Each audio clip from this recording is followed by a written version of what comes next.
ગયું છે લોકોને. ઇતર જ્ઞાતિમાં લગ્ન કરવા તો ઈસવીસન પૂર્વેથી ચાલ્યું આવે છે. આજની કાલની હમણાં બનેલી ઘટના નથી.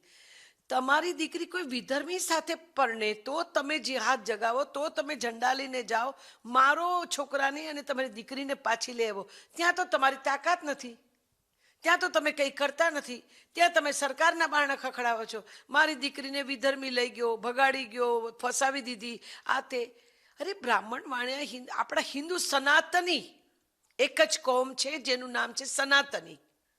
પછી માં બ્રાહ્મણ વાણિયા લુહાણા સુથાર લુહાર બધા ટૂંકમાં સનાતની એક છે. તેને તમે નક્કી કરો. ને બીજું કે મને એ નથી સમજાતું કે તમે તમારા અહંકારને કારણે કેમ આવું હિંસક વર્તન કરો છો.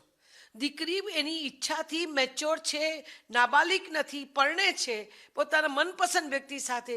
તમે છોકરાને મારી કેવી રીતે શકો? મારી ન શકાય. અને આજે તમે એને મારીને દીકરીને ઘરે લઈ આવે તો પણ કોર્ટ સામે તો એ જે બોલવાનું હતું પોલીસ સામે એ બોલી જ છે કે હું આ દીકરા સાથે જ રહેવા માંગુ છું.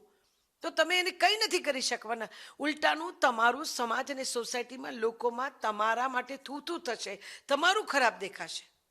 તમે જે ખોટા અહંકારને પોષવા માટે થઈને બાળકોના ગળાને એમની લાગણીઓને રૂંધો છો એ ન કરો એવી મારી એક નમ્ર અપીલ છે. તમને એટલી સમજણ હોવી જોઈએ કે આજકાલ 21મી સદીમાં છીએ આપણે. વ્યારી 21મી સદીમાં. તમે તો 16મી સદીથી પાછળની આખી ઘટના કરી રહ્યા છો. 16મી સદીમાંય તમે જુઓ રાજા રજવાડા પરણીને લાવ્યા હતા, કોને ક્યાંથી પરણીને લાવ્યા અને કોને ક્યાંથી લઈ આવ્યું.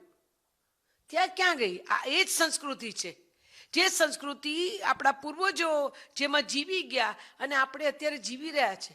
તો ન કરીએ આપણા ખોટા જેને કહેવાય ને કે અહંકારને પોષવા માટે આ ધર્મ ને બીજો ધર્મ ને જ્ઞાતિને બીજી જ્ઞાતિને આવા વાડાબંધીઓ ન કરીએ. આપણે બધા સનાતની છે, આપણો એક જ ધર્મ છે હિન્દુ ધર્મ.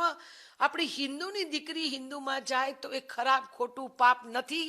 આટલું તો તમને સમજણ પડે જ છે. તો પછી શું કામ આ બધું આદરો છો?